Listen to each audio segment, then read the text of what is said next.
Hi guys, इस video में हम डिस्कस करेंगे ये क्वेश्चन एब्रीविएशन। तो हमें एक वर्ड दिया गया है और उसकी सारी एब्रीविएशन जनरेट करनी है। जैसे पेप के लिए ये सारी एब्रीविएशन उन्होंने बता रखी है, तो मैं बताता हूँ क्या है ये सीन। जैसे पेप है ना, तो 3 वर्ड का है, 3 लेटर का है, तो 3 लेटर के सारे बाइनरी होते हैं। ये सारे बाइनरीज होते हैं इसी ऑर्डर में, ठीक है। तो इस बाइनरी से उन्होंने एब्रीविएशन बनाई है। जैसे 000, तो तीनों करेक्टर कह रहे हमें रिप्लेस मत करो, तो पेप आएगा।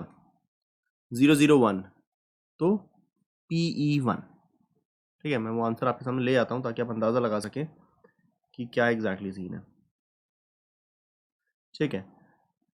अगला है P1P 010, तो P बोल रहा है भाई मुझे रिप्लेस मत करना, E की जगह 1, ये 0 बोल रहा है लास्ट वाले P को रिप्लेस मत करना। 011, ये कह रहे दोनों रिप्लेस होंगे, ये बाद वाली E और P, ये P यूं का यूं, और ये 11 है ना, जब जैसे 2 11 एक साथ आ जाएंगे तो वो P2 की तरह आएगा।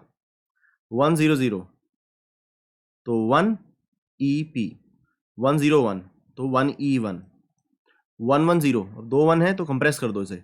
0 वाला कह रहा है मुझे रिप्लेस मत करना, तो 2P, 111 तो 3। तो जहां पर 1 आ जाता है उसे हम रिप्लेस कर रहे हैं किससे, नंबर से। जहाँ बेसिकली जहाँ 0 आ जाता है उसे रिप्लेस नहीं करना, तो तीनों 0 मतलब रिप्लेस नहीं करना, 2 0 मतलब रिप्लेस नहीं करना। बेसिकली 0, देखो उसको दोबारा से बना के दिखाता हूँ ताकि तुम अंदाजा लगा सको कि क्या सीन है। 000 कोई सब तीनों ने रिप्लेस होने से मना कर दिया। 001 इन्होंने रिप्लेस होने से मना कर दिया, यहाँ सोचेंगे। 00 तो इसने रिप्लेस होने से मना कर दिया, यहाँ सोचेंगे, इसने रिप्लेस होने से मना कर दिया। 011 तो PEP, इनके ऊपर पेप लिख लो बल्कि, तो इसने रिप्लेस होने से मना किया, इनको सोचेंगे। इसने रिप्लेस होने से मना नहीं किया, इसको सोचेंगे, इन दोनों ने मना कर दिया। 0 के लिए सोच रहे हैं अभी अब कि इनको सोचेंगे, ये कह रहा है मुझे रिप्लेस मत करना। इनको 11 वालों को सोचेंगे, ये कह रहा है मुझे रिप्लेस मत करना। इसमें तीनों को ही सोचेंगे। तो जहाँ पे सोचने वाला एक ही डैश आए तो 1 1, 2 डैश एक साथ आ जाएं तो 1 1 नहीं लिखेंगे, 2 लिखेंगे। 1, अब ये 2 1 1 दूर है तो कोई बात नहीं, ये 2 1 1 साथ है तो 2, ये तीनों ही 1 साथ है तो 3, ठीक है। That is what you have to do. तो एक काउंट लेके चल रहे जो शुरुआत में 0 है।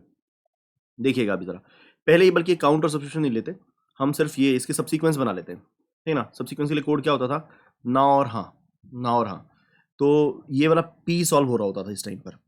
तो ये क्वेश्चन तो तुम्हारा ऐसा ही रहेगा, ये क्वेश्चन है, ये आंसर है, आंसर अभी ब्लैंक है तुम्हारा। तो क्वेश्चन को तो तुम बदलते नहीं थे, अब इस पर पहले वाले P ने ना बोला तो आंसर आपका ब्लैंक ही रह गया, लेकिन P ने हाँ बोला तो आंसर P बन गया। और अगले लेवल पर तुम E सॉल्व करोगे दोनों जगह। P सॉल्व हो रहा था, P ने ना बोला तो ब्लैंक का ब्लैंक रह गया, P ने हाँ बोला तो आंसर में P आ गया। और अब ये P सॉल्व हो चुका है, एक तरफ ना में एक तरफ हाँ में, अब E सॉल्व होगा दोनों तरफ। अब E सॉल्व हो रहा है, E ना और हाँ बोलेगा। ये नॉर्मल सबसीक्वेंस होता था, मैं वो याद करा रहा हूँ आपको। तो क्वेश्चन तो आपका पेप ही रहेगा चारों जगह, आंसर्स में फर्क पड़ेगा, देखते हैं। पूरा आंसर ब्लैंक था, इस ई ने भी नो कह दिया, ये भी ब्लैंक था, इसने भी नो कह दिया, ब्लैंक ई का नो तो ब्लैंक ही रह गया, ब्लैंक ई का यस तो ई बन गया, पी ई का नो तो पी रह गया, पी ई का यस तो पी ई बन गया। इससे अगले लेवल पर यस नो करेंगे तो सिमिलरली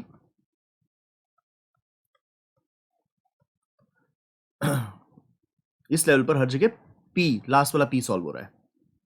पहले लेवल पे फर्स्ट वाला पी, फिर दूसरे लेवल पर दोनों जगह ई सॉल्व हो रहा है, इस लेवल पर सब जगह पी सॉल्व हो रहा है, ठीक है।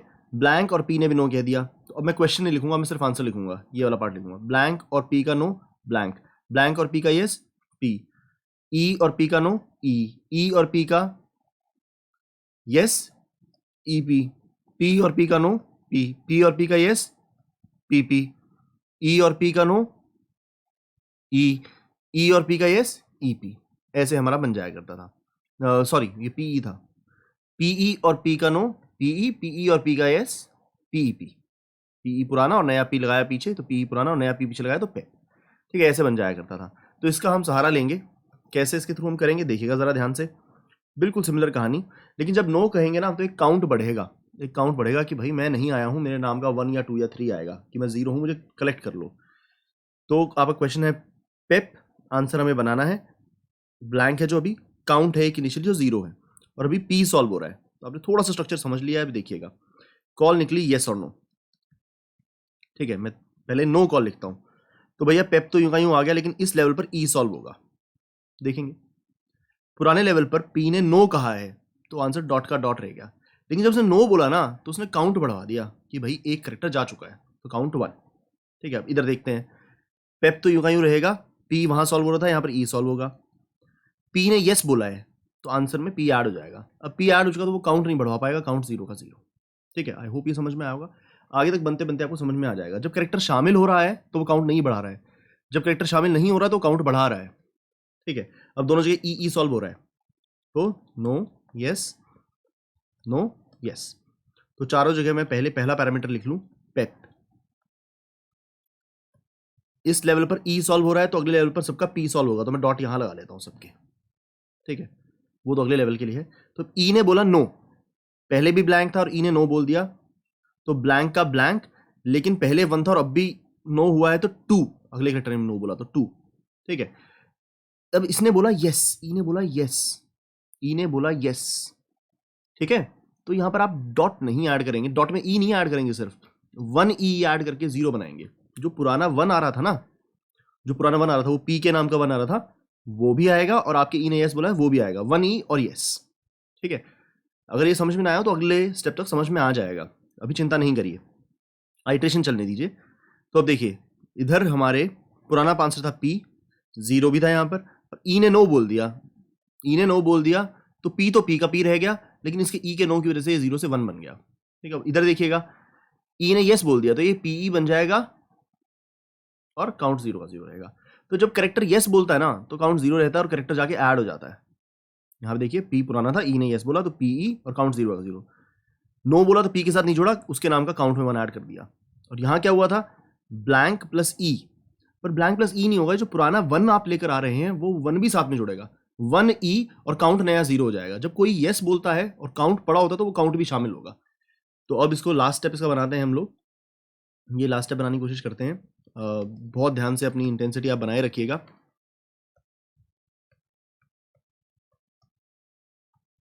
ठीक है, तो मैं पेप तो लिखूंगा ही नहीं, मैं सिर्फ ये लास्ट का ही, ये 2 पैरामीटर लिखूंगा, पेप लिखूंगा नहीं, सबका पी सॉल्व हो रहा है। तो पीछे से ब्लैंक था और पी सॉल्व हो रहा है, पीछे से ब्लैंक था, आपका पी सॉल्व हो रहा है, पी ने बोल दिया नो, तो यहाँ पर ब्लैंक कॉमा 3 आ गया, ठीक है। तो आप आंसर पता क्या प्रिंट करेंगे, अब इससे अगला लेवल कोई है नहीं, पेप पूरा सॉल्व हो चुका है, तो आप आंसर 3 प्रिंट करेंगे, ब्लैंक कॉमा 3 के आंसर 3 प्रिंट करेंगे, ठीक है। और अब इसने अगर यस बोल दिया होता, इसने यस बोल दिया, जैसे कि इधर यस बोला है, तो जब ब्लैंक के साथ कोई यस बोलता है तो P, yes blank plus P is P, और आपका जो 2 है, बल्कि हम ऐसे तो बना नहीं रहे थे, देखो जहां पर जब हमने ब्लैंक के साथ यस बोला था तो पुराना काउंट साथ में जोड़ दिया था, 1 ई बनाकर 0 करा था, तो पुराना काउंट भी ऐड होगा, ब्लैंक के साथ पी नहीं ऐड होगा, 2 पी ऐड होगा, क्योंकि पुराना जो आपका काउंट चलता है वो ऐड होगा, कॉमा 0। जब 0 है तो आप सिर्फ इसके नाम का 2 पी प्रिंट कर दें, ठीक है। हालांकि हो सकता है यहाँ पर थोड़ी दिक्कत हुई हो समझने में, मैं दोबारा बोलता हूँ, ध्यान से सुनिएगा। पुराना ब्लैंक आ रहा है, पी ने बोला यस, लेकिन उससे पहले के 2 कैरेक्टर भी तो आ रहे हैं, काउंट ये भी तो रिप्रेजेंट कर रहा है। तो इस मोमेंट में क्या होगा, जब यस बोलोगे तो वो पुराने 2 को भूल नहीं सकते हम, तो blank plus 2 plus P 2 P, और ब्लैंक ये काउंट होगा आपका वो 0 हो जाएगा, 2 पी कॉमा 0 के लिए हम 2 पी प्रिंट करेंगे, ठीक है। जब नो बोला था तो ब्लैंक का ब्लैंक रह गया था और ये 3 हो गया था, तो ब्लैंक कॉमा 3 के लिए हमने 3 प्रिंट किया था, ठीक है। सिर्फ यही एक स्पेशल केस है जिसमें ब्लैंक कॉमा 3 के लिए हम 3 प्रिंट करें, बाकी सब में हम यही वाली चीज प्रिंट करेंगे। अब 1 ई के लिए नो कह दिया, 1 ई के लिए नो कह दिया उसने, तो जब नो कहते हैं तो क्या बनता है, 1 ई कॉमा 1, और अगर यस कह देता तो 1 E P comma 0, 1 E P comma 0, तो ये प्रिंट हो जाता। तो हम इन केसेस में, नो वाले केसेस में हम देखेंगे कि क्या प्रिंट होगा, इसमें तो 1 ई पी प्रिंट हो जाएगा। इस केस को बाद में डिस्कस करते हैं। नो बोल दिया भाई ने, नो बोल दिया तो ये पी कॉमा 2, देखेंगे क्या प्रिंट होगा, बाद में देखेंगे। यस बोलता तो P P comma 0, P P comma, yes बोला, सॉरी, यस बोलते हैं तो ऐसे नहीं होता, पुराना जो पी आप लेकर आ रहे हैं उसके अंदर 1 जुड़ने के बाद, एक काउंट जुड़ने के बाद पी जुड़ता है, P1 पी और 0, तो P1 पी, ये 0 है तो P1 पी बिंदास प्रिंट हो जाएगा, ठीक है। ये प्रिंट हो गया, यहाँ पर 1 ई पी प्रिंट हो गया था, यहाँ पर 2 पी प्रिंट हो गया था। सारे 0 वालों में तो हम सिंपल प्रिंट कर देंगे, जिसमें एक काउंट है उसमें हम सोचेंगे कि क्या प्रिंट किया जाए। अब यहाँ पर पीई पुराना है और इसने नो कह दिया, तो ये पीई कॉमा 1 आएगा। तो प्रिंट जब करना है हम सोचेंगे अभी। अगर येस है तो ये काउंट 0 है तो बस पीईपी बनाइए, काउंट 0 का 0 रहेगा और पीईपी छप जाएगा। तो सारे 0 वालों में हम यहाँ पर पेप छाप दें, यहाँ पर P1P छाप दें, यहाँ पर 1EP छाप दें, यहाँ पे 2P छाप दें। सारे काउंट वालों में क्या होगा, सारे काउंट वालों में क्या होगा, इनको और काउंट को जोड़ के छापा जाए। तो ब्लैंक और 3 को जोड़ के 3 छापा, 1E और 1 को जोड़ के 1E1 छापा, P और 2 को जोड़ के P2 छापेंगे, और यहाँ पर PE और 1 को जोड़कर PE1 छापेंगे। ठीक है, तो यहाँ ये छपेगा। हो सकता है कि एक बार में समझ में आया हो, इसलिए मैं आपको बहुत स्पीड से दूसरी बार कराता हूँ उसको, देखिएगा एक बार। तो हमारे पास था पेप और हमारे पास था इनिशियली आंसर ब्लैंक और काउंट 0। ठीक है, ये 3 चीजें थी, आपके सामने बनना स्टार्ट होगा। अब आप एक बार देख चुके हैं तो आपको मालूम है नजर किस तरफ डालनी है। ये वाला पी सॉल्व हो रहा है, नो बोल सकते हैं, यस बोल सकते हैं। ध्यान से देखिएगा, पहले हम पेप ही लिख लेते हैं, पेप लिख लेते हैं, और पाइप पाइप और एक और पाइप और एक और पाइप। ब्लैंक के साथ नो बोल दिया तो वो ब्लैंक ही रह गया, ब्लैंक में ऐड नहीं हुआ, लेकिन काउंट बढ़ के 1 हो गया कि भाई एक कैरेक्टर नो बोल चुका है। इधर यस बोला तो ब्लैंक के साथ पी ने यस बोला तो blank plus P is P, और काउंट आपका 0 का 0 रह गया। ठीक है, अब इस लेवल पर आप ई को सॉल्व करेंगे। आई डोंट थिंक कि पहले केस में किसी को भी कोई तकलीफ हुई होगी, ये तो समझ में आ गया होगा। तो मैं फटाफट से आपका पेप लिख देता हूं, सब जगह पेप लिख देता हूं, क्योंकि पहला पैरामीटर तो वही है। बाकी दो पैरामीटर को हम मेहनत से सोचने की कोशिश करेंगे। तो ध्यान सुनिएगा, ब्लैंक था और इस बार भी नो बोल दिया तो बेचारा ब्लैंक का ब्लैंक रह गया। पहले एक करेक्टर इकट्ठा करके लेकर आ रहा है, अब एक और करेक्टर इकट्ठा हो गया तो 2 हो गए। ब्लैंक था और यस बोल दिया तो पुराना भी सेटल करना होगा, ये पुराना 1 सेटल करना होगा, और इस वाला ये जो पुराना आंसर लेकर आ रहे हो, ये 1 जो लेकर आ रहे हो, और करंट करेक्टर, तीनों को सेटल करना होगा। तो ब्लैंक प्लस 1 प्लस ई, तो बना 1E 0। अब 0 हो गया, ये अब पुराना सेटल कर चुके हैं 0, कुछ there is nothing more to settle. तो blank plus 1 plus E, that is what we did. P लेकर आ रहे हैं, इसने मना कर दिया, इस वाले ई ने मना कर दिया, तो इसके मना और पुराना काउंट 0 इकट्ठा था तो 0 प्लस 1 इज 1। इस वाले ई ने हाँ कह दिया तो पीई, और पुराना 0 था तो वो 0 का 0। अब ये लास्ट लेवल, ये पी सॉल्व हो रहा है हर जगह, लास्ट वाला पी सॉल्व हो रहा है। ठीक है, तो हर जगह से मैं यस नो निकाल रहा हूं। ठीक है, अब ध्यान से देखिएगा, पुराना कुछ है नहीं, इस पी ने मना कर दिया, ये डॉट का डॉट रह गया, और ये वाले ने भी काउंट इकट्ठा करा के 3 बना दिया। अभी लिखेंगे क्या वो हम देखेंगे नहीं, हम सिर्फ देखते हैं पैरामीटर क्या होंगे। ठीक है, पुराना डॉट था, पी ने हाँ कह दिया, तो इस 2 को सेटल करना होगा, डॉट प्लस 2 प्लस पी, तो 2p, 0। पुराना सेटल हो चुका है तो काउंट 0। ठीक है, पहला पैरामीटर सब जगह पेप होगा, उसमें लिख नहीं रहा हूं क्योंकि there is nothing more to solve. तो 1e के साथ इस p ने ना कह दिया तो 1e, 1 लास्ट में ना कह दिया तो उसके नाम का कि एक there is 1 more to settle, और हाँ कह देता तो 1e, और इसके वजह से कुछ सॉल्व नहीं करना है, इसकी वजह से 1e 0 तो हम ऐड नहीं करेंगे, 1ep 0 ये इंडिकेट करता है कि कुछ और सेटल करने के लिए है ही नहीं, तो 1e प्लस 0 प्लस p, तो 0 ऐड नहीं किया तो 1ep, 0 p, और इसने भी ना कह दिया, इसने ना कह दिया तो देखिए क्या होगा, p, तो p का p रह गया क्योंकि उसने ना कहा है, और इसकी ना की वजह से काउंट हमने 2 बना लिया कि भैया एक और इकट्ठा हो गया। उसने हाँ कहा होता तो पहले पुराना सेटल करते, p plus 1 plus p, p1p, और अब there is nothing more to settle क्योंकि 1 भी सेटल कर चुके हैं 0। pe, और इसने ना कह दिया तो pe, 1, और इसने हाँ कहा होता तो pe प्लस 0 प्लस p, पर 0 को तो ऐड क्या ही करेंगे, there is nothing to settle there, तो pep, 0।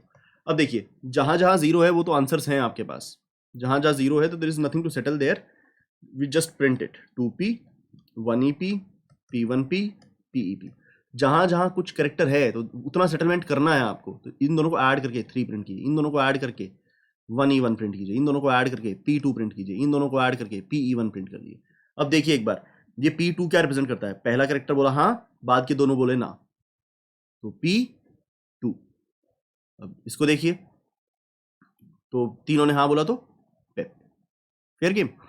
तो हम 0 1 मतलब ये हमें ऑर्डर जैसा चाहिए, उस ऑर्डर को बनाने के लिए मे बी हमें पहले येस की कॉल लगानी होंगी आई थिंक। हाँ जी, पहले पेप है, लास्ट में 3 है। तो हमें जो एक बार हम आंसर को साथ में रख लेते हैं ताकि हमें अंदाज़ा लग सके कि हमें पहले येस की कॉल्स लगानी है या पहले नो की कॉल्स लगानी है। ये रहा हमारे सामने। तो पेप PE1 P1P P2 1EP 1E1 2P और 3। तो हमें पहले येस की कॉल लगानी होंगी ताकि आंसर इस ऑर्डर में आए जो हम चाहते हैं। तो लाइए इस कोड को लिख कर देखते हैं। I do not think this would be hard for us. तो हमें ये दे रखा है स्ट्रिंग आंसर सो फार काउंट और पोजीशन, ठीक है। तो येस की कॉल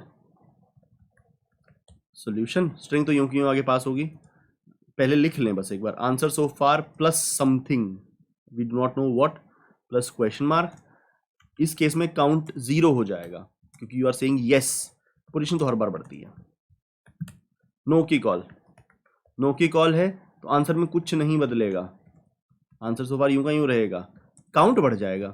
आपने नो बोला है तो आपका काउंट बढ़ जाएगा कि एक और करेक्टर इकट्ठा हो गया, पोजीशन तो हर बार बढ़ती है, ठीक है। इस तरह चलते चलते आप बेस केस पे पहुंचेंगे। If pos equal to string dot length, तो आप बेस केस में हैं, रिटर्न करेंगे और यहां पर हम प्रिंट करेंगे system dot out dot print line. Answer so far हम सिंपली प्रिंट नहीं कर सकते हैं। क्यों नहीं प्रिंट कर सकते हैं? जिस केस में काउंट 0 आया तब तो कर सकते हैं, अगर काउंट 0 नहीं आया, इफ काउंट इज 0 तो you print just that, you just print answer so far. If count is not 0 तो आपको काउंट भी एडजस्ट करना होगा, आपको प्रिंट करना होगा answer so far plus count, ठीक है। तो उम्मीद करता हूं ये आप समझ पा रहे होंगे। अच्छा, अब एक बात रह गई, जब आप यस कहते हैं तो आपका आंसर चलकर आ रहा होता है, आपके पास कुछ काउंट होता है और आपका कैरेक्टर होता है, तीनों चीजों सेटल करना पड़ता है। तो answer so far plus count plus string का कैर एट पोजीशन। देखिए मैं दोबारा से बताता हूं, जब आप यस कहते हैं, जब आप यस कहते हैं तो हमें क्या करना होता है, यस करने के ऊपर कौन सी पोजीशन देखी जाए। I think this is a good spot जहां पर हमें यस देखना चाहिए। ये पी था, पुराना आंसर 1 था और ये पी था, तो पुराना answer plus count plus character, तब आप P1P बना के काउंट को 0 बना देते हैं। अच्छा, कई बार काउंट 0 होता है यस कहते हुए, जैसे यहां पर ये काउंट 0 था तो कुछ है ही नहीं पुराना सेटल करने के लिए, तो 1E प्लस 0 प्लस P नहीं करेंगे, 1E प्लस P डायरेक्टली कर देंगे, ठीक है। तो यहां पर हम हर बार काउंट ऐड नहीं करेंगे यस करते हुए, यस करते हुए सिर्फ काउंट तभी ऐड होगा if count is greater than 0। If count is greater than 0 तो हम काउंट ऐड करके सेटल करेंगे, अन्यथा नहीं। तो हम, अगर काउंट है ही नहीं तो क्या ही ऐड करेंगे, ठीक है। ये दोनों येस की कॉल्स हैं, नीचे वाली आपकी नो की कॉल है। इस केस में काउंट है ही नहीं तो ऐड क्या करेंगे उसको, जैसा हम बेस केस में भी करते हैं, जब काउंट होता है, नहीं होता तो यूं ही छाप देते, काउंट होता तो ऐड करके छाप देते हैं। तो is as simple as that. तो लाइए पेप के लिए हम इसे चला के देखें, कुछ कंपाइलेशन एरर होगी तो निकल आएगी। तो लग तो रहा है चला सा है, सबमिट करके देखते हैं। तो एक्सेप्टेड हो रहा है, उम्मीद करता हूँ आपको समझ में आया होगा। मिलते हैं अगले सवाल में, थैंक यू वेरी मच।